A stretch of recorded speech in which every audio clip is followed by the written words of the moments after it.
Bonjour à tous et bienvenue dans The Big Shift. Une fois n'est pas coutume, j'ai invité un pote sur le podcast. Salut Adrien, ça va? Salut Xavier, bien et toi? Ouais. Pas de traitement de faveur du coup, on est d'accord? Non, aucun traitement de Ça va, faveur, tu seras traité de la même façon, tu seras rossé de coups si jamais c'est pas bon. Aujourd'hui, on va parler d'un sujet dont tu es un peu expert qui s'appelle l'alimentation. De notre bouffe, qu'est-ce qu'on mange, pourquoi est-ce qu'on mange comme ça, et l'éducation alimentaire, des anecdotes, on va voir tout le côté théorique, tout le côté pratique aussi. Avant ça, je vous invite évidemment à vous abonner au podcast si c'est la première fois que vous l'écoutez. Si c'est la deuxième fois et que vous n'êtes toujours pas abonné, faites-le parce que vous savez que ça vous plaît maintenant. Et je vous souhaite une bonne écoute et un très bon épisode. Bon courage. Bon courage, dit-il. Eh bien écoute, commençons sur ce terrain-là. Quand on a préparé l'épisode, on a décidé de dresser un grand état des lieux de l'alimentation dans notre pays qui est la France. Est-ce que tu peux te présenter et nous faire un peu cet état des lieux de ce que tu as constaté toi? Génial. Donc Adrien Henriet, j'ai fondé une société, non pas une association comme ça a été dit sur France Culture il y a 2 jours, qui s'appelle On Mange Quoi, en fait qui part du constat que de plus en plus de gens ont d'ailleurs que l'alimentation, alors que c'est un univers dont c'est complètement déconnecté, est en fait une des choses qui impacte aujourd'hui le plus notre planète. C'est vraiment un carrefour d'enjeux qui est assez incroyable, que ce soit au niveau économique, écologique, diplomatique, culturel, esthétique. Enfin, c'est assez dingue. De santé aussi, tous les aspects que ça recouvre sont assez fous. Mais en parallèle de ça, on s'est complètement déconnecté de ce qu'on mange. On ne sait plus ce qu'on mange, on ne sait plus d'où ça vient, on ne sait plus comment c'est produit, on ne sait plus quel impact ça a sur ces différents enjeux que je viens de citer. Et l'idée du coup derrière la création de cette société, c'était vraiment de remettre au goût du jour l'éducation alimentaire aux différents niveaux, que ce soit la petite enfance, la jeunesse, futurs décideurs et décideuses, même les cabinets publics, les institutions publiques, merci beaucoup, de sorte à ce que de meilleures décisions soient prises sur ce domaine et surtout que ça puisse du coup soutenir la transition écologique. Ok, est-ce qu'on peut faire un petit point sur l'impact de notre alimentation? 80%, je crois, des surfaces agricoles qui sont pour l'élevage de, entre 70 et 80. bovins. Voilà, donc est-ce que tu peux me sortir un peu tous ces grands chiffres de ton chapeau de connaisseur sur le sujet, sur ces grands impacts qui font qu'on a besoin de se réapproprier notre alimentation?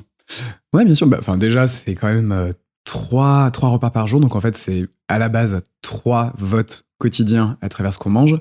Après, je pourrais m'étendre dans absolument toutes les directions, mais je vais juste citer quelques chiffres comme ça, ne serait-ce que pour mesurer l'impact que ça a.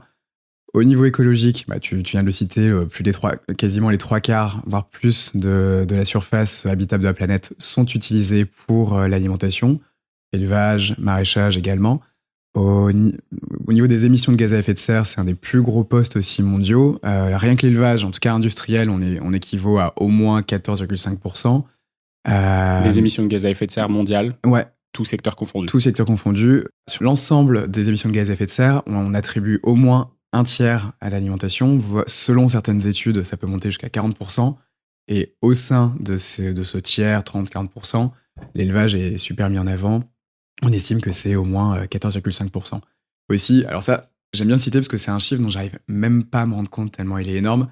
Au niveau mondial, si jamais tu prends en compte le coût de traitement des maladies liées à la malnutrition, notamment à la surnutrition, donc tout ce qui est diabète, tout ce qui est obésité, etc. Alors ça, c'est un chiffre de la FAO, donc toute la division alimentation et agriculture des Nations Unies. Alors, je ne sais pas si les gens vont réussir à se rendre compte, c'est 3,500, on repasse en lettres, 1000 milliards de dollars US de coût de traitement de ces maladies. Enfin, alors, je pourrais en citer encore des tonnes et des tonnes. On le mettra à l'écrit dans la description si vous avez envie de regarder, parce que ça fait quand même pas mal de zéros, en fait. On s'en rend pas forcément compte. Ouais, mais, exactement. Tout le coût de cette transition serait... C'est le coût de cette transition ou c'est le coût lié c'est le coût curatif, ça, en fait? C'est le coût curatif. Aujourd'hui, ça coûte dans le monde 3,500 milliards de dollars US, ne serait-ce que de traiter les maladies liées à la malnutrition et notamment à la surconsommation, l'obésité, diabète, etc. Ok, et là-dedans, on compte effectivement, je sais pas, genre les 30% de pertes alimentaires uniquement on est uniquement sur le côté santé. Ok. C'est vraiment sur le coût des maladies. Okay, juste ça. C'est énorme. On parlait dans la préparation donc, de cet état des lieux, de ce productivisme sur lequel tu commençais à venir, du coup, sur cette surconsommation. Est-ce que tu peux m'en parler un peu plus? Aujourd'hui, une des choses qu'on constate dans l'alimentation, c'est que on s'est énormément éloigné de la matière première à plusieurs niveaux. Déjà au niveau juste purement agricole, puisque les gens n'ont même plus conscience de la manière dont la nourriture est produite. C'est assez intéressant lorsqu'on amène des enfants dans une ferme ou lorsqu'on leur montre des carottes avec du sable dessus. Pour beaucoup, ils ne comprennent pas qu'il y ait du sable, que ça n'arrive pas tout petit, tout pelé dans des sachets en plastique. Ou lorsqu'on leur demande quelles vraies céréales ils mangent, des grains, des graines, ils t'y chouquent à pic. Et lorsque tu leur demandes, mais ça, c'est pas la céréale, c'est la marque, c'est quoi la céréale dans la marque? Ils te répondent chocolat, caramel, miel. Enfin, on est complètement déconnecté de cette matière première. Ensuite aussi, juste au niveau de son traitement, parce que tu mentionnais la question du gaspillage. Sur l'ensemble de la chaîne de production, on estime qu'il y a un tiers de la nourriture qui est perdue au niveau de la production, un tiers au niveau de tout ce qui est distribution, magasin, etc. Et un tiers au niveau de la consommation individuelle, donc dans les foyers, dans les restaurants. Alors qu'il y a des millions de gens qui souffrent encore de la famine. Il y a aussi le fait qu'on produise aujourd'hui beaucoup plus de nourriture que ce qu'il y a besoin normalement pour nourrir l'ensemble de la planète. Je crois que là, j'ai plus le chiffre exact en tête, mais on pourrait nourrir, avec tout ce qui est produit aujourd'hui, plus que l'ensemble de la population. Ouais, il me semble que c'est 11 à 13 milliards ou quelque chose comme ça. Aujourd'hui, on est à peine 8 milliards. 11,1 milliards, voilà, ouais, merci beaucoup, c'est ça. En tout cas, sur les derniers chiffres, je crois que c'était en 2020, ça n'a pas dû beaucoup évoluer. Mais donc là, voilà ce qui remet en question de toute façon, on est trop sur la planète pour pouvoir subvenir aux besoins de tous. Non, c'est peut-être juste mal réparti et un peu trop gâché. Mal réparti, mal pensé, mal géré, puisque aussi on a du coup, là, on rentre dans le vif du sujet, on a arrêté de penser l'alimentation comme comment bien nourrir les gens. L'idée, c'est d'abord de nourrir les gens vient dans un second temps. Mais aujourd'hui, on a quand même un marché qui est dominé par l'industrie agroalimentaire et dont le premier but est de faire des marges sur son produit.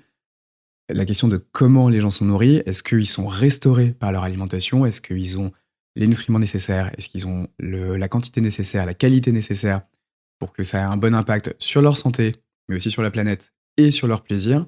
Ça, c'est des questions qui sont devenues complètement secondaires.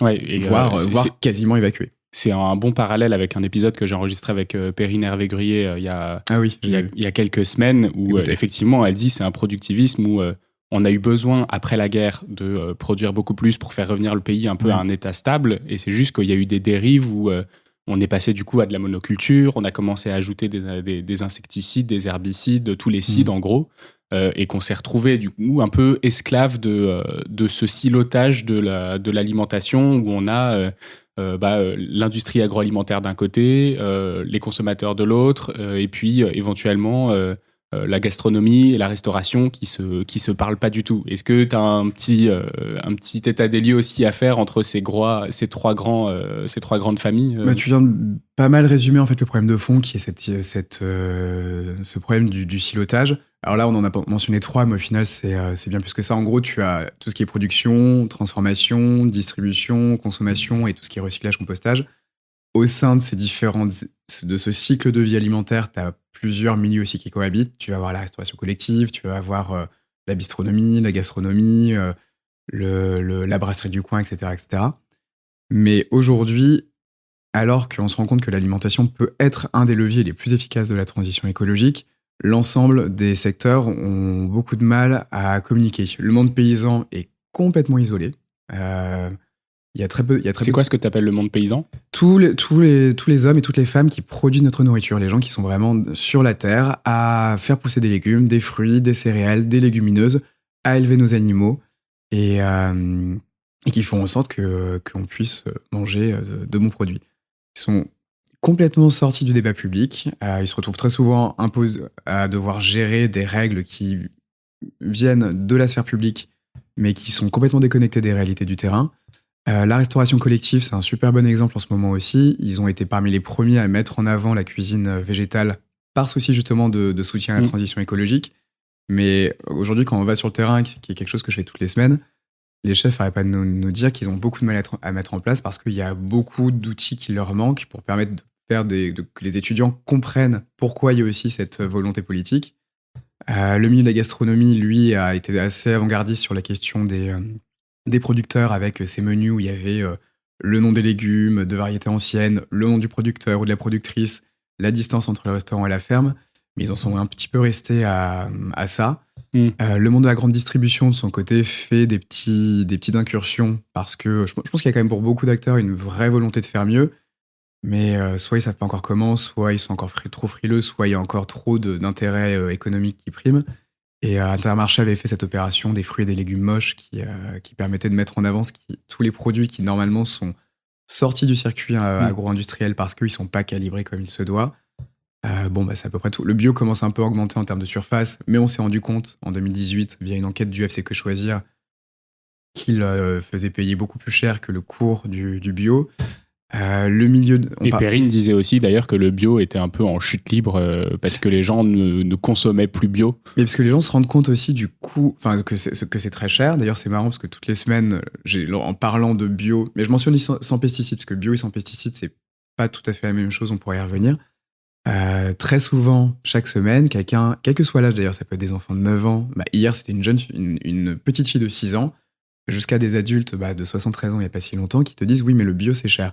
Et ils peuvent l'associer. Et quand on leur demande oui mais à quoi est-ce que vous l'associez, ils l'associent toujours à certains magasins et toujours au même. Et par contre, lorsqu'on leur demande s'il y a d'autres options, là ils en mentionnent plein où ils disent ouais là on s'y retrouve, les AMAP, les épiceries de producteurs, certains sites qui sont apparus qui offrent aussi du bio un peu hors norme, mais où les légumes et les fruits sont moins beaux et où il y a des prix qui sont beaucoup plus corrects. Donc on peut bien manger aussi pour 100% autant débourser énormément d'argent. Il faut savoir où aller et on donnera des petits conseils à la fin justement de l'émission sur quoi faire. Et ton axe du coup, toi, ça a été de te dire, ok, donc il y a trop d'asymétrie d'informations entre tous les acteurs, entre les consommateurs.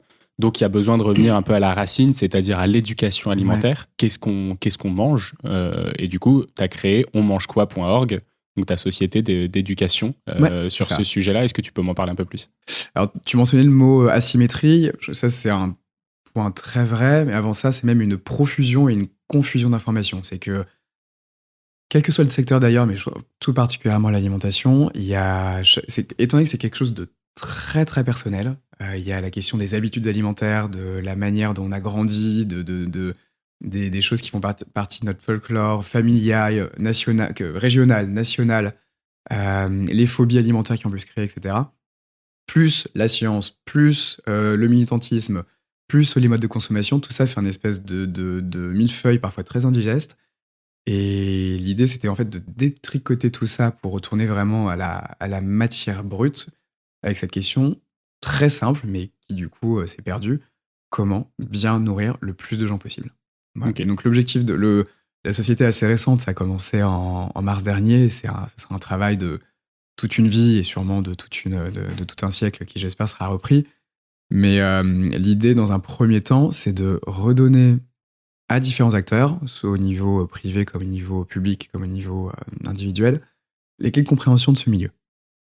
Donc ça va pouvoir être juste reparler des saisons, ça va pouvoir être reparler des différents types d'agriculture, ça va pouvoir être reparler juste de ce cycle alimentaire, parce que les gens oublient parfois que oui, avant d'avoir cette nourriture, il faut quelqu'un qui la fasse pousser, il faut qu'elle soit transformée dans certains cas, il faut qu'elle soit stockée, il faut qu'elle soit recyclée si jamais il y a des restes ou que tout n'est pas consommable. Il y a toute une partie théorique qui est vraiment sur une déconstruction du système agroalimentaire actuel, pour que les gens comprennent, du coup, puissent faire de meilleurs choix en connaissance de cause. Et ensuite, c'est un point qui est très important, il y a toute une partie pratique où en fait on met en application ce qui a été vu côté théorique, comment mieux manger, à travers le faire. Donc ça passe souvent par des cours de cuisine en fait. Qui permettent aussi de mettre à profit une expérience dans la restauration que j'ai eu pendant plusieurs années entre Paris et New York, et du coup de redonner aussi aux gens le goût de cuisiner, de faire et de toucher la matière première. Et ce que j'adore, c'est que du coup, dans tes ateliers, donc tu travailles avec des collectivités, avec de la restauration collective, avec des écoles, et donc tu te retrouves avec des stagiaires, entre guillemets, qui peuvent aller d'âge de primaire, donc de 6-7 ans, jusqu'à des âges de personnes beaucoup plus âgées. Ouais, tu vois, rien qu'entre hier et aujourd'hui, hier c'était un centre de loisirs, parce que c'est les vacances à Paris. La moitié de la classe, ils étaient 24, avaient 6 ans, et ce matin, ils avaient entre 16 et 25 ans, et cet après-midi, ils avaient autour de 10 ans. Donc du coup, tu t'adresses pas du tout au même public. Mais c'est quelque chose qui est aussi assez passionnant au niveau de l'éducation alimentaire, c'est qu'il y a quelque chose de très démocratique. Quel que soit l'âge, très souvent, quel que soit le milieu socio-professionnel, quelle que soit la conviction, les gens partent tous de zéro. J'ai un exemple que j'aime bien citer, véridique, hein, aucun cliché, aucune construction. Tancred, 9 ans, la mèche, l'Apple Watch, qui ne savait pas reconnaître un rat d'hiver. Youssef, parent issu de l'immigration, ne savait pas non plus reconnaître le rat d'hiver. Du coup, niveau égal, c'était le référentiel qui était différent. Tancred, lui, ça lui faisait penser à ce fruit que son jardinier, dans leur maison au bord du lac de Caume, lui avait montré un jour l'été. Et Youssef, ça le rappelait quelque chose qu'il avait vu à la télé sur Top Chef. Mais après, en termes de connaissances et en termes d'appétit de connaissances, d'ouverture d'esprit, les deux étaient exactement au même niveau. Donc ça, c'est quelque chose d'aussi très très agréable. C'est qu'il n'y a pas forcément besoin d'adapter le contenu, tout le monde part à peu près du même niveau. Si là, je te demande... Tout le monde, si tu dis un enfant de 7 ans, je sais pas comment s'articule ton atelier, mais l'enfant de 7 ans va te poser le même style de questions qu'un adulte de 30 ans. C'est vraiment pas lié, ça peut être le cas. Je me rends compte aujourd'hui que ce n'est pas lié à l'âge, que c'est pas lié au milieu socio-culturel, mais dans le cas des enfants, des collégiens, des lycéens et des gens à l'université, ça va être très lié aux professeurs et à leur motivation personnelle. Et pour les adultes, là, c'est vraiment lié à la motivation personnelle. Mais on a des enfants de 8 ans qui nous sèchent, qui sont capables de mentionner le rôle des sols et des océans comme puits carbone, l'importance des arbres et des haies pour maintenir la densité de la terre, permettre aux nutriments de nourrir les sols, et qui sont aussi très sensibles à l'impact des pesticides sur la biodiversité, alors qu'on a des adultes qui découvrent encore aujourd'hui, qui ont du mal que la tomate n'est pas un produit d'hiver, et qui ont du mal à comprendre quel est le problème de l'avoir en automne, en hiver, quand c'est hors saison. Ça, c'est assez fascinant. Il y a aussi du coup toute une gymnastique intellectuelle pour adapter aussi l'approche et le contenu, même si ça reste le fond reste le même, selon le degré d'ouverture et de vivacité du public qui est en face. T'arrives à savoir où ces enfants ils se sont formés? Parce que si c'est pas à la maison, parce que leurs parents sont pas dans C'est très souvent l'école. Les profs, c'est l'école. Je suis extrêmement rassuré. Il y a énormément de nouvelles qui sont très compliquées quand on regarde ce qui se passe dans le monde. Mais quelque chose d'assez fantastique, c'est de voir l'énergie que déploient les professeurs des écoles pour sensibiliser leurs élèves à des sujets de société. Ça va être des questions sur le savoir vivre ensemble, sur la mixité, sur la répartition des rôles, mais sur la question de l'alimentation, ils sont absolument incroyables. Une de mes collaborations, c'est avec une association d'éducation alimentaire qui s'appelle l'École Comestible, où en fait, moi, je suis dans un lieu qui s'appelle l'Académie du Climat à Paris, et toutes les semaines, je reçois minimum 6 classes qui viennent pour s'éduquer justement sur l'impact de l'alimentation sur l'environnement. Et l'investissement des professeurs est juste... ça force le respect. Eh ben écoute, très bien qu'on parle de ces ateliers que tu organises. Une des questions que j'avais, c'est comment est-ce qu'on fait pour éduquer, comment est-ce qu'on fait pour informer et au quotidien, toi, qu'est-ce que tu dis à tes stagiaires pour essayer d'avoir ce petit déclic quand ils sortent d'un atelier de 2h30 ou 3 heures avec toi? Alors, je vais rendre à César ce qui est à César, c'est qu'en soi, j'ai créé un atelier spécial alimentation et environnement pour l'école comestible qui est donné à l'Académie du Climat. Mais en fait, dans mes différentes collaborations, la structure même de l'atelier reste quand même à l'origine faite par l'école comestible pour les enfants. Une autre structure où on travaille avec les chefs de la restauration collective, c'est une société qui s'appelle Cap Veggie et une association qui s'appelle Assiette Végétale qui ont créé l'atelier. Moi, je viens apporter une compétence pour les affiner, voire pour développer des modules spéciaux. Mais c'était quand même important pour moi de mentionner que c'est pas du tout un travail seul et que ça se fait quand même en synergie, en intelligence collective. Quel que soit en tout cas le type d'atelier qui est lieu, et donc on l'a dit, il y a une partie théorique et une partie pratique. La partie théorique, en fait, elle va beaucoup dépendre du type de public auquel on s'adresse. Par exemple, pour les enfants, pour les jeunes, c'est vraiment juste une déconstruction de la manière dont fonctionne le système actuel, donc le cycle qu'on a mentionné avant, où en fait on met quand même beaucoup en avant quels sont les 5 critères d'impact de l'alimentation sur l'environnement. Donc, il y a plein de méthodes, en fait. Soit ça peut être vraiment un échange pédagogique si on est avec un groupe qui est un petit peu taiseux, on leur pose des questions pour les amener à réfléchir par eux-mêmes, type, quel type de légumes vous mangez? À votre avis, est-ce que la planète est en bonne santé? Si oui, pourquoi? Sinon, pourquoi? Sinon, est-ce que l'alimentation a un rôle? Ok, du coup, pourquoi est-ce qu'à votre avis, l'alimentation peut impacter? Puis là, ils gambergent un petit peu, puis il y en a qui vont mentionner le fait que on mange peut-être trop de viande industrielle, trop de fromage industriel, que les bonbons, c'est fait avec de l'huile de palme et que peut-être que c'est pas bon, mais ils savent pas exactement pourquoi. Donc en fait, on tire le fil d'une conversation. Si jamais il y a quelque chose de descendant, et presque de condescendant d'ailleurs, ça marche pas. Il faut vraiment quelque chose d'interactif dans la partie théorique. Quelque chose qui marche super bien, par exemple, aussi, c'est les images. D'ailleurs, on a refait un test aujourd'hui. En fait, on part de plusieurs images de la planète qui sont un petit peu les scénarios, enfin, qui reprennent grosso modo les scénarios du GIEC à plus 1,5 degré, 2, 3, 4, etc.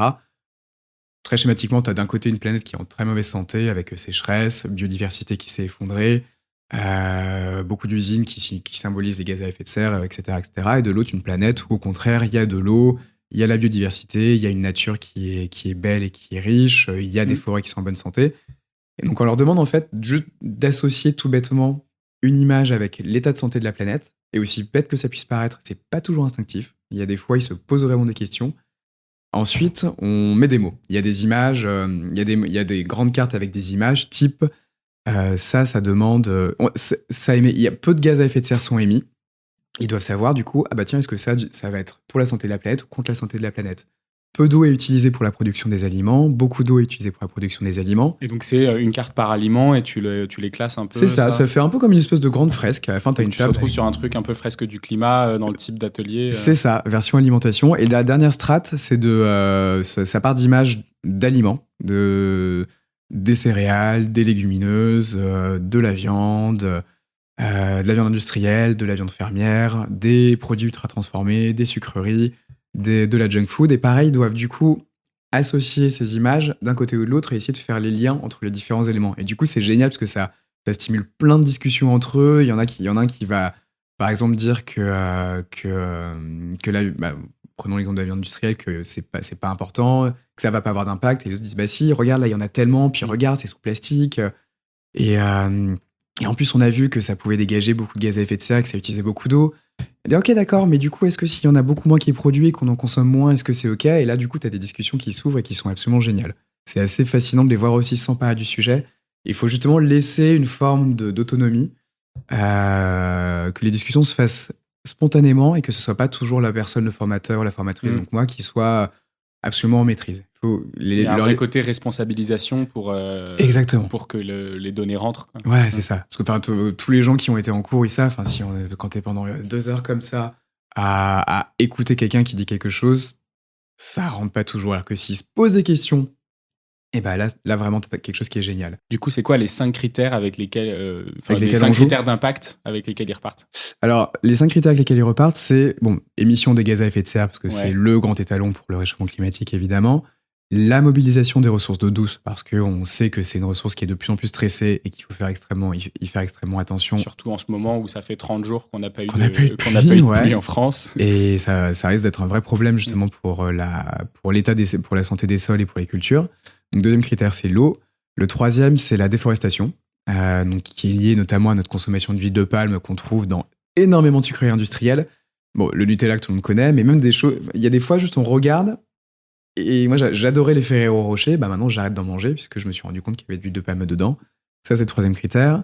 Le quatrième, c'est la pollution des sols et des eaux via les pesticides de synthèse, qui du coup se retrouvent dans la nature, détruisent la biodiversité. Ça peut créer les algues vertes comme on l'a vu en Bretagne. Et ça se retrouve à peu près à tous les niveaux. Ça se retrouve dans le corps, ça crée des cancers, etc.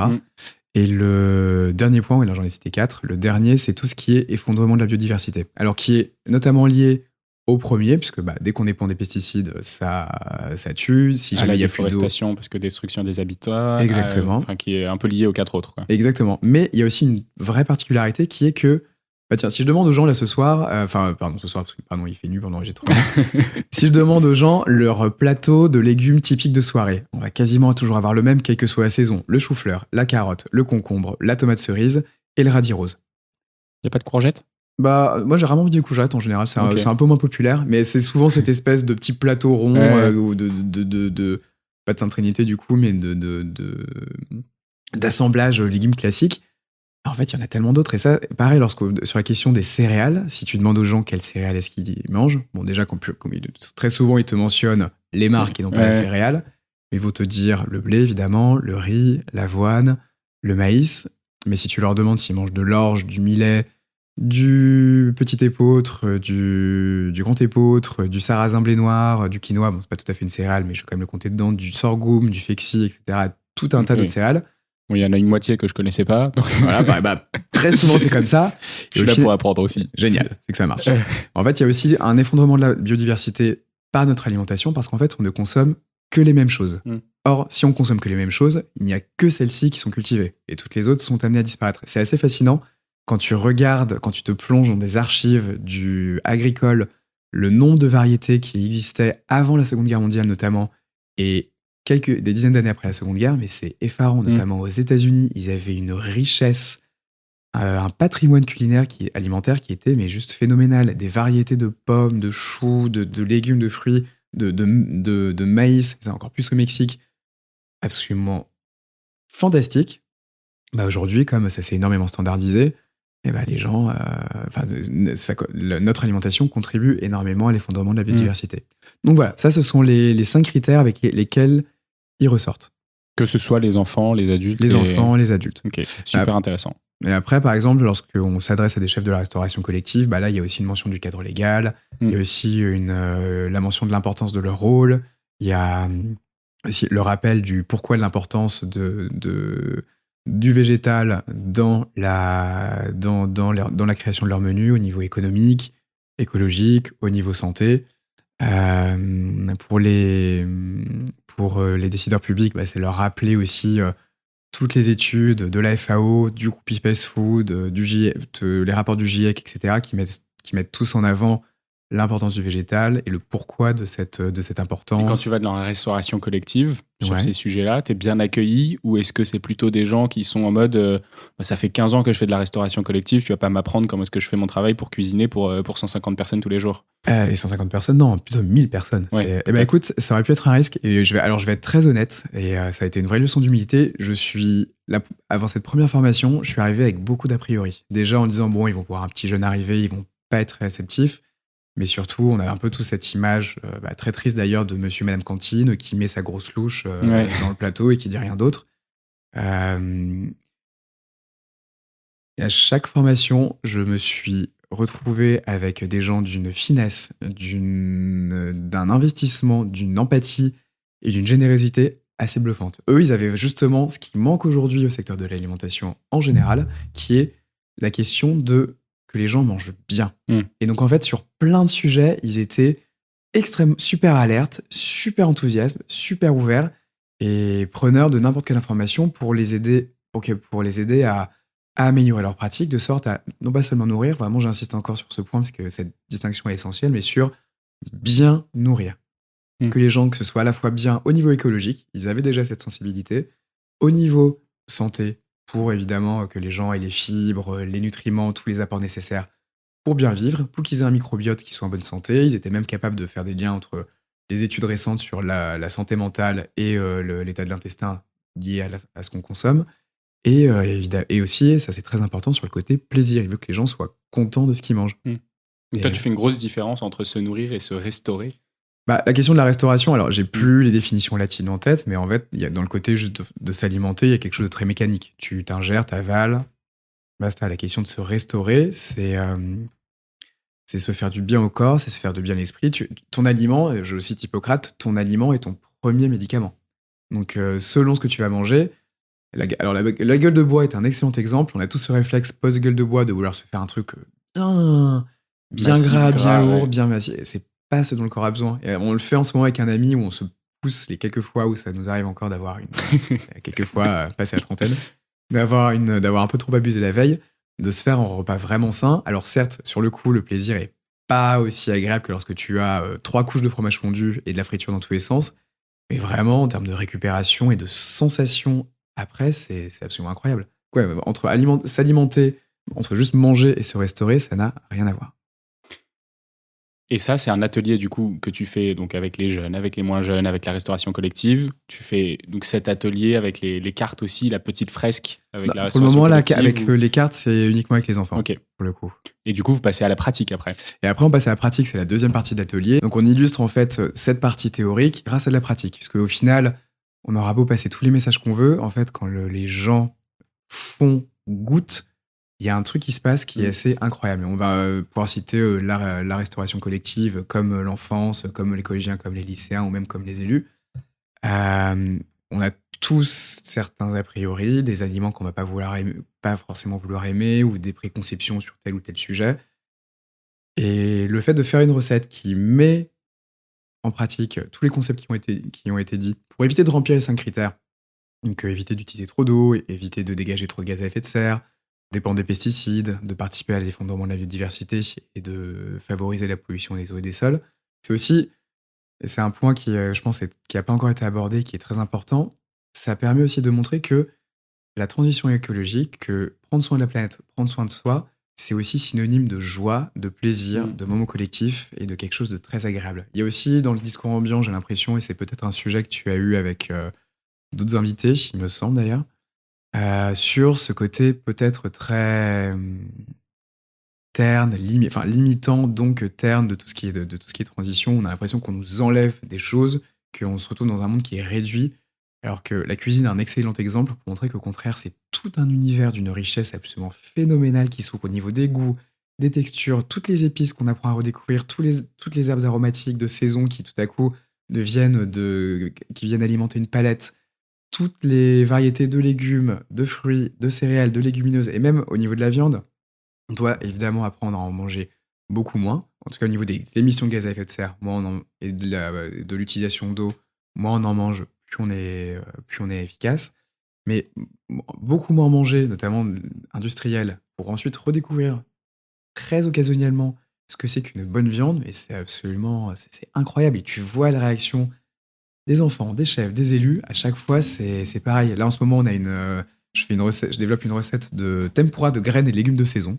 Alors vraiment, faut t'imaginer, les gosses arrivent, il y a une table avec un bol de lentilles, un bol de riz de Camargue, des courges, des carottes de multicolores, des choux, des oignons, donc c'est pas non plus ultra la folie de l'été, et plein d'épices. Forcément, ils râlent un petit peu en arrivant. Il y en a beaucoup qui disent j'aime pas les lentilles, j'aime pas le riz, j'aime pas tel ou tel légume. Et en fait, on fait un mélange avec tout ça, qu'on lie avec de la fécule de maïs, de la farine de pois chiche pour avoir plus de légumineuses. On les laisse s'amuser avec les épices et les herbes aromatiques. Ils sentent, ils testent, ils goûtent, ils font leur propre mélange. À la fin, il y a une friture. Bon, évidemment, ça reste une friture, donc on peut pas non plus en manger tous les jours. Mais pas plus tard qu'avant-hier, une petite qui est arrivée qui, comme ça, a bloqué sur les lentilles, nous a dit à l'après, mais en fait, j'ai demandé à ma maman de faire des beignets de lentilles tous les jours, c'est trop bon comme ça. Et aussi, c'est leur faire comprendre que c'est pas forcément l'aliment et le message qui est derrière qu'ils n'aiment pas, c'était de la Mais les manie. parents Et les qui ne parents savent, aussi. qui savent pas cuisiner. Ah oui, ça c'est un autre sujet. Mais au fait, oui, il y a aussi l'idée de faire des recettes qui sont quand même assez simples. Ouais. En fait, on le fait, les enfants aussi pour la partie pratique, et ça je l'ai pas tout à fait mentionné, on les laisse faire. On est autour en présence flottante pour vérifier qu'ils fassent pas n'importe quoi avec les couteaux, avec l'huile bouillante, avec des plaques de four. Ils sont super autonomes. Moi, je suis vraiment en retrait comme ça, bras croisés, je regarde, je réponds aux questions. Et pour les chefs de la restauration collective, c'est pareil. Ils ont des fiches techniques avec des recettes autour du végétal à développer, qui sont des templates qui peuvent moduler. Certaines peuvent être 100% végétales, voire végétariennes, voire véganes. Elles peuvent toutes être aussi conjuguées avec de la viande selon le public auquel ils ont affaire, pour faire moitié légumineuse, moitié viande sur des lentilles, par exemple. Mm. Et pareil, eux, ils arrivent aussi avec leurs a priori, leurs phobies alimentaires, leur propre expérience. Et le fait de faire, déjà, ça débloque quelque chose. Le fait de goûter en groupe, en plus, ça affranchit tellement de barrières, c'est assez génial. Donc cette réaction de la petite fille qui disait, bah en fait, les lentilles comme ça, j'adore. Pareil avec les chefs de la restauration collective, où ils nous disent, bah je suis agréablement surpris. En fait, ça, c'est des recettes que je veux proposer à mes étudiants, ou des retours du terrain. Ils disent, bah voilà, j'ai essayé avec mes étudiants, mes étudiantes. Il y a eu un taux de prise qui a augmenté, ça a pu engager des discussions, et c'est assez fascinant. Et vraiment, ça donne tellement d'espoir, c'est assez chouette. Et t'en as d'autres, des petites idées de recettes pour les auditeurs qui se posent la question de savoir ce qu'ils vont cuisiner ce soir? Alors déjà, je peux leur dire d'aller sur le site donmangequoi.org, puisqu'on a une culture qui a commencé avec une chronique qui a commencé avec France Culture, et donc il y aura des recettes régulièrement. Sinon, il faut déjà aussi, avant de donner une recette, se déstresser. Les gens ont l'impression que la cuisine est réservée à une élite, à des gens qui côtoient les étoilés, qui savent cuisiner. Alors qu'au final, c'est pas compliqué de faire cuire des pâtes, de rajouter une céréale, des légumineuses, de rajouter une ou deux épices, une ou deux herbes, et de faire quelque chose qui goûte. Il n'y a pas de bonne ou de mauvaise manière de faire, il faut vraiment se refaire confiance. Savoir quels sont les goûts qui nous font plaisir, qui vraiment nous excitent, parce que ça doit rester ça le talon alimentaire, enfin la boussole alimentaire, et de composer à partir de ça. Donc il faut que les gens prennent leurs ingrédients préférés et tentent des cuissons. Exemple, il y a quelques semaines, on a fait une recette avec un ingrédient qui... Alors moi, c'est mon légume préféré, mais le trois quarts des gens, c'est pas le cas, le chou de Bruxelles. Il y a une boutique de producteurs dans laquelle je me fournis, qui vraiment me met comme ça, ce cajot qui est là, qui est rempli de choux de Bruxelles, un peu abîmé parce que les premières feuilles sont un peu tachées. Du coup, comme c'était pas parfait, les gens ne voulaient pas. Et alors j'avais d'autres recettes qui étaient prévues, j'avais un groupe d'enfants qui arrivait. Et là, le bon choux de Bruxelles, ça va être un peu compliqué. Et alors ça n'a pas loupé, ils les ont vus. Ils ont crié au scandale, mais on pensait qu'on avait fait quelque chose de bon, comment ça? Et au final, on les a fait très simplement. On a retiré les feuilles, on les a coupées en deux, un petit peu d'huile d'olive, un petit peu de sel, plus des épices et des herbes de ces aromatiques qu'ils ont choisi parmi la petite palette qui était là. Mm. Rôti au four à fond. On a râpé un tout petit peu de parmesan dessus et on a mis un tout petit peu de vinaigre balsamique. Sur 17, il y en a 11 qui ont adoré, 5 qui ont dit c'est bien, je pourrais en manger. Et je crois que du coup, il y en a eu une qui a dit non, vraiment, je peux pas.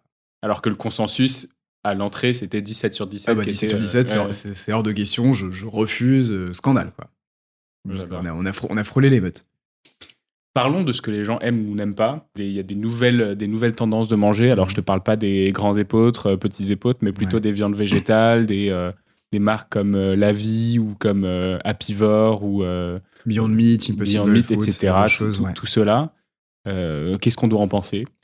Alors, sur la question de la solution, est-ce que c'est vraiment ça? Est-ce la bonne solution ou pas? Pour arrêter la viande. Pour arrêter la viande, ou en tout cas, quelle que soit la tendance qui vienne dans le milieu alimentaire, qui se présente comme une solution miracle, la question à se poser, c'est est-ce une solution durable ou est-ce une solution lance-pierre? Et aujourd'hui, c'est assez intéressant de voir l'exemple de la fausse viande, simili-viande, il y a plein de noms qui ont été inventés. C'est que quand c'est arrivé, ça a été un petit peu vu comme la solution miracle, des quantités d'eau qui bien moindres que la viande industrielle, que la viande, je mets entre parenthèses pour le moment à dessein le mot industriel, des quantités de gaz à effet de serre émises beaucoup moindres que la viande aussi. Et en fait, quand on rentre dans le détail, on découvre déjà que beaucoup de ces solutions ont été émises, sont arrivées depuis la Silicon Valley, donc des gens qui n'y connaissent pas forcément grand-chose à l'alimentation, et qui ont du coup créé ces solutions un peu lance-bière avec des intentions qui sont extrêmement nobles. Supprimer la maltraitance animale qui est évidemment un impératif, baisser la consommation d'eau, baisser de l'émission de gaz à effet de serre, ça n'a rien à redire. Sauf qu'il n'y avait pas eu d'études qui avaient été menées, je crois qu'il y en a eu une seule qui évaluait la différence entre changer sa consommation de viande classique et comparée à la consommation de viande de simili-viande. Et un des éléments qu'on pouvait mettre en exergue, c'est que si on diminuait notre consommation de viande, in fine, les fausses viandes pouvaient avoir plus d'impact négatif que la vraie viande parce que ça reste des produits ultra transformés. Si jamais dedans il y a 10 ingrédients, si les 10 ingrédients viennent du quatre coins de la planète qui sont pas bio, au final ils ont un impact qui est assez catastrophique. Donc ça c'est un très bon exemple pour se rendre compte que c'est pas forcément toute solution n'est pas toujours une bonne solution. Les chiffres qui sont avancés sont vrais, mais ils s'intéressent aux chiffres ce sont les chiffres du modèle industriel. Ouais. Donc des quantités énormes produites de très très mauvaise qualité. Alors que lorsqu'on s'intéresse aux chiffres des modèles fermiers en agroécologie, en permaculture, la comparaison ne tient pas. Et in fine, en fait, une des choses qui est assez intéressante quand on s'intéresse à ces sujets, c'est qu'il y a moyen de tout simplifier. Les meilleures solutions, ce sont les solutions les plus simples. Quand les produits sont bruts, donc pas transformés ou pas ultra transformés, qui sont sans pesticides, idéalement bio, de saison, locaux, en circuit court, au final, on peut vraiment atteindre très facilement cette sainte trinité du vertu écologique, santé et sur le plaisir, parce qu'on a des produits qui ont bon goût. Dernièrement, il y a des marques de fausses viandes qui se sont effondrées parce que les gens justement se sont rendus compte que c'était des produits qui étaient très mauvais pour la santé et qui pouvaient aussi avoir un fort impact environnemental. De fait, il y a quand même, ça a été une bonne chose parce qu'à l'inverse, il y a d'autres solutions qui, à partir de ces produits, qui ont été mises en place, qui mettent beaucoup plus en avant les légumineuses, des produits beaucoup moins transformés. Donc, la précaution que j'aurais à recommander, c'est de ne surtout pas prendre une solution qui vraiment se présente comme la solution miracle, comme étant la solution à suivre. Tu dis que ça a l'air simple de finalement transformer notre modèle. C'est vraiment revenir à des choses basiques, courtes, locales, avec des fermiers ou des paysans en agroécologie, en permaculture. Ça a l'air assez simple, mais est-ce que sur c'est le papier, réaliste, tu mais vois? ouais. Alors sur le papier, c'est simple, parce qu'on se dit bah oui, ok, suffit de suivre ces règles brutes, sans pesticides, locales, saisonniers, circuits courts. Aujourd'hui, le système est façonné de telle sorte que ça reste compliqué de mettre en place. Le bio, le sans pesticides n'est pas assez subventionné. Il y a de moins en moins en tout cas en France, d'agriculteurs et d'agricultrices. Donc il y a de plus en plus de grosses fermes qui mécanisent énormément.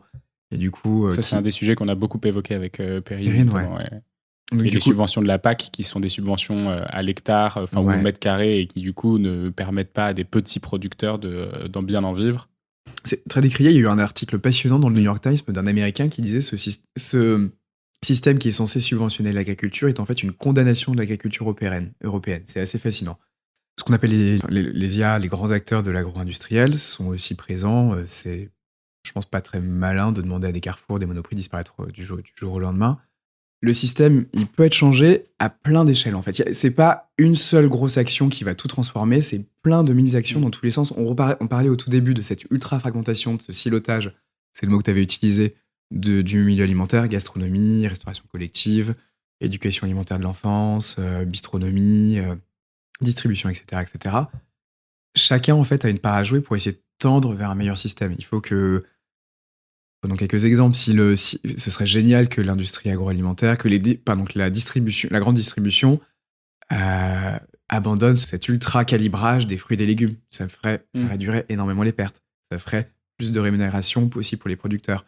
Ce serait génial que la société civile arrête de tenir responsable le monde agricole des effets néfastes de l'alimentation. Parce qu'aujourd'hui, c'est un vrai phénomène, à tel point qu'il y a une cellule qui a été créée de la gendarmerie pour protéger le monde paysan. C'est pas eux qui sont responsables de tous les aspects néfastes. Il faut que les gens réorientent aussi leur consommation. On disait qu'on vote 3 fois par jour avec ce qu'on mange. Bah, si tous les jours tu achètes plus de légumineuses, que tu arrêtes d'acheter des produits ultra transformés, tu envoies un signal culturel. Tu rediriges très concrètement ton argent vers des circuits ou d'autres qui, du coup, peuvent grandir ou au contraire diminuer. En fait, c'est vraiment à tous les niveaux qu'on doit agir, mais vraiment, les règles qu'on doit avoir en tête, c'est celle-ci. Si on veut protéger la planète à travers notre alimentation, il faut que ce soit plus de végétal, plus brut, plus local, saisonnier, circuit court. Et ça vient de quelqu'un qui est... Donc moi, je me considère pas comme militant, je me considère comme citoyen du monde. J'ai juste à cœur, et je pense que c'est aussi le cas pour énormément de gens, de vivre dans une planète qui est plus belle, plus agréable, où on a tous le droit de bien manger. Et je suis pas végétarien, je suis pas vegan, je suis flexitarien. J'adorerais manger de la viande tous les jours parce que je trouve ça absolument délicieux quand elle est bien produite. Mais aujourd'hui, pour des raisons de santé, d'écologie, je me limite à 2 repas par semaine de viande et le reste, j'ai moitié vegan, moitié végétarien. Exemple qu'à notre niveau, on peut du coup transformer notre alimentation pour soutenir la transition écologique. Au niveau des élus, du corps politique, il doit aussi y avoir beaucoup plus de soutien. Le Sénat a édité il n'y a pas très longtemps un rapport sur l'état de détresse du monde paysan. Bah, ce serait génial que derrière, ça soit suivi d'action.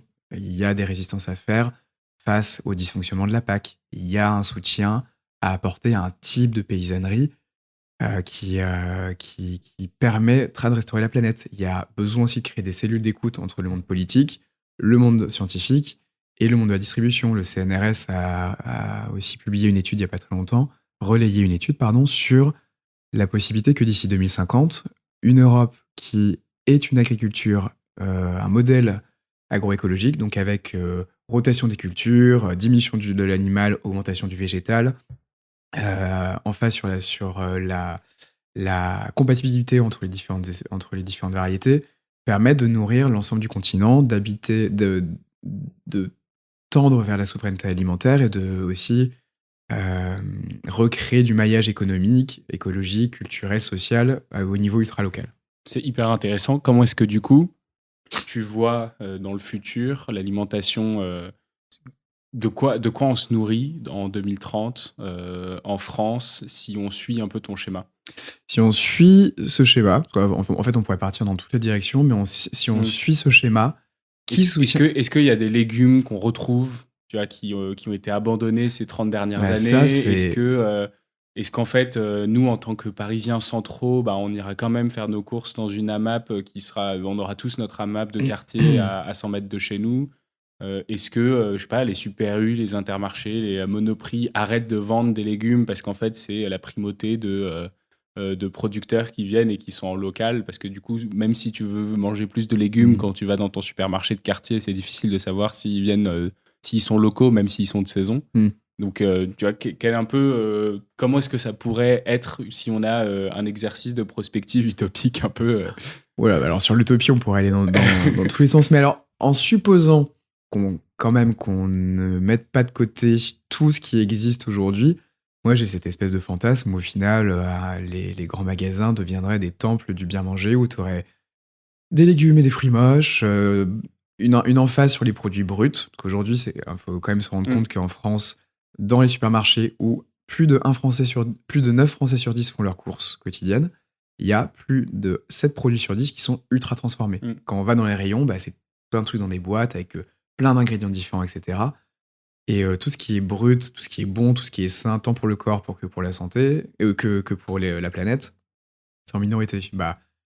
Une solution pourrait être que ces endroits-là deviennent justement des lieux où la proportion s'inverse, où il y a beaucoup plus de produits bruts, beaucoup plus de produits saisonniers, locaux, sans pesticides, que puisse y avoir, pour les gens qui n'ont pas de temps, des petites unités de cuisine où ils utilisent les produits sur place pour faire des plats préparés pour la famille le soir, parce qu'on a tous des plaisirs coupables, que du coup, cette aile de produits un peu transformés, des petits bonbons au chocolat, des trucs comme ça puissent quand même exister, mais qu'elles restent minoritaires.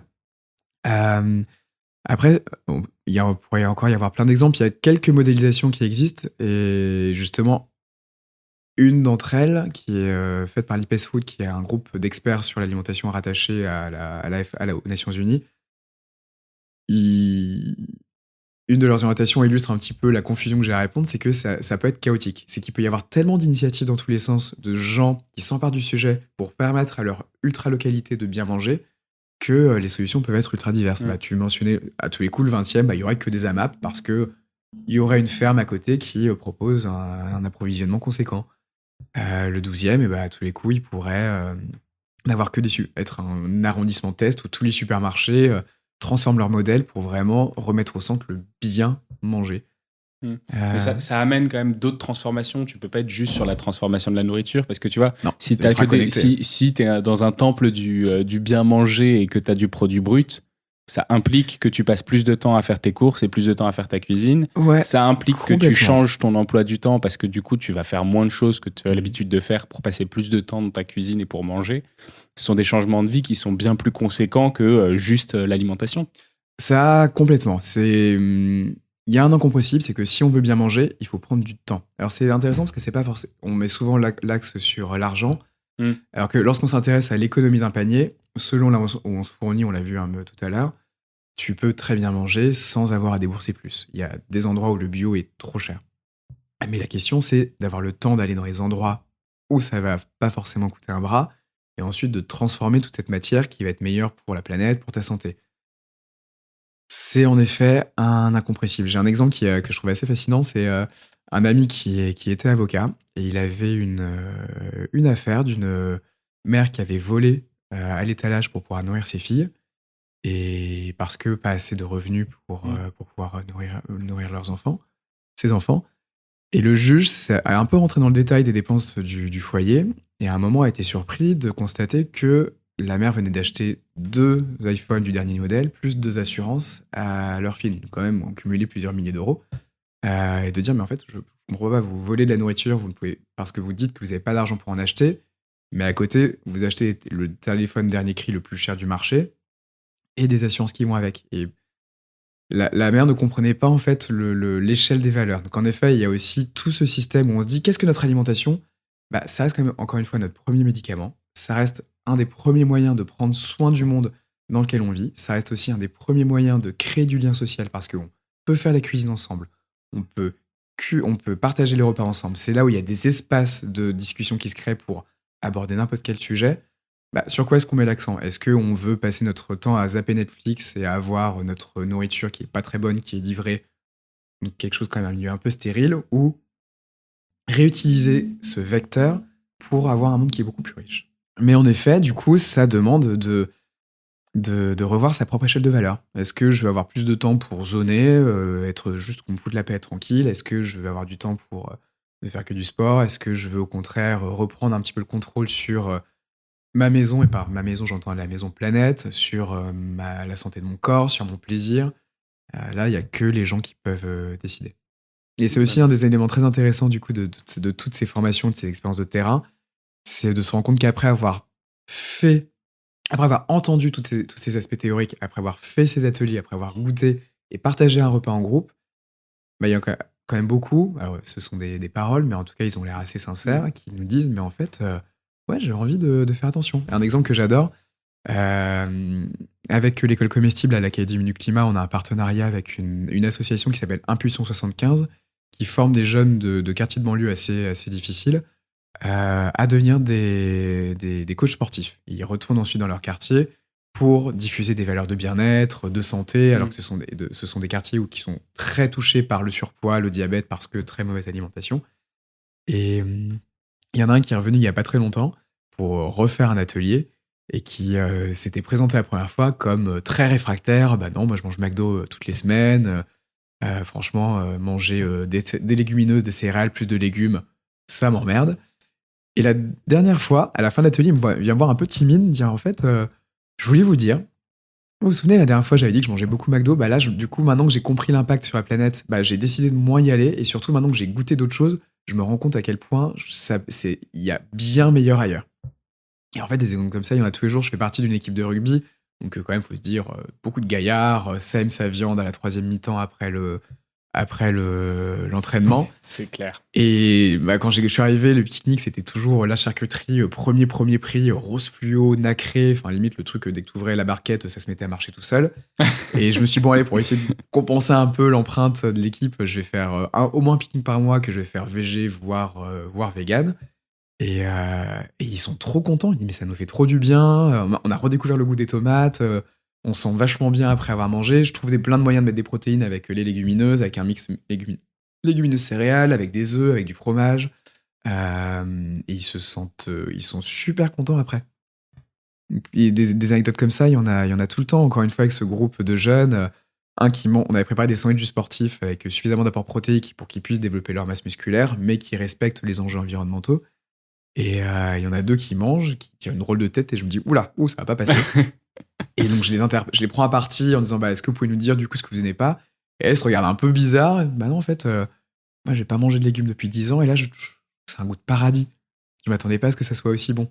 La question du plaisir, la question une fois que les gens expérimentent quand même ce que ça peut être que de bien manger, et qu'ils comprennent que bien manger, ça peut permettre un combo, une alliance entre la santé de notre corps, la santé de notre planète, donc la nôtre, parce que si notre maison est pas bien, bah, nous on va pas l'être, et surtout le plaisir, qu'ils peuvent continuer de se faire plaisir grâce à travers ça, ça débloque énormément de verrous. Et c'est un peu aussi tout l'enjeu de cette opération avec France Culture, c'est d'à chaque fois sur le sujet de la semaine, traité par Caroline Brouet de l'émission des Bonnes Choses, de voir comment est-ce qu'on peut le poursuivre sous cet angle de transition écologique, et justement ne pas se priver des bonnes choses, mais les adapter pour pouvoir les savourer tout en soutenant la transition écologique. Bah écoute, trop cool. Merci beaucoup, c'était hyper intéressant. Bah merci de m'avoir eu. Vous aurez le lien onmangequoi.org dans la description, donc vous avez juste à cliquer dessus pour tomber sur le site, pour voir les recettes qui vont arriver, qui vont être mises à jour. Donc vous pouvez regarder ça dans 6 mois, vous pouvez regarder et écouter cet épisode dans 6 mois, dans 1 an, vous aurez de plus en plus de recettes. Donc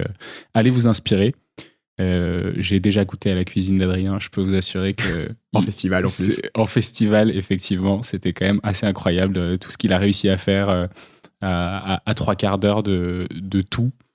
4 heures de tout. À 4 heures sans de réseau, tout, sans réseau, rien. et pour nourrir 150 personnes pendant 3 jours. C'était un gros challenge et c'était relevé avec brio. Merci beaucoup pour ta présence. Merci de m'avoir reçu. Et si vous avez des questions sur le sujet, n'hésitez surtout pas. C'est un vaste monde. Donc nous, on sera ravis d'y répondre. Envoyez-nous un email sur Instagram, sur le site. Faut pas hésiter. Trop bien. Salut. Salut. C'est la fin de cet épisode de The Big Shift. J'espère qu'il vous a plu et que vous en avez retiré quelque chose pour votre vie quotidienne. C'est ça le plus important. C'est beaucoup plus simple de parler du sujet sensible de l'environnement quand ses amis ou sa famille sont vraiment informés.